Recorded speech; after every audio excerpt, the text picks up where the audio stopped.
মাননীয় chief adviser আগামী 26শে মার্চে যে চায়না সফর করছেন, চায়না সফর নিয়ে আজকে ভালো একটা মিটিং হয় এবং সেই মিটিং এর আউটলাইন মানে উনি যে সফর করছেন সেই সফরের একটা ব্রডার আউটলাইন আমরা আপনাদেরকে এখন দিব। 26 তারিখে যাওয়ার পর 27 তারিখে প্রফেসর ইউনূস ওয়াও ফোরামে কথা বলবেন।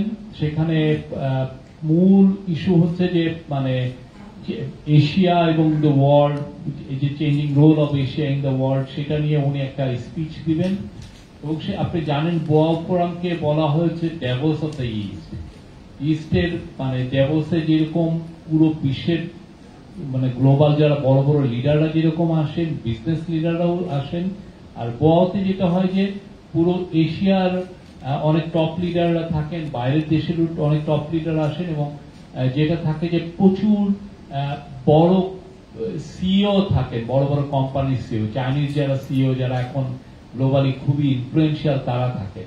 তো আমরা আশা করছি যে সেই এই ওয়াও ফোরামের সাইড লাইনে ইনাদের অনেক চাইনিজ বড় বড় কোম্পানির সিইওদের সাথে স্যারের একটা কয়েকটা মিটিং হতে পারে।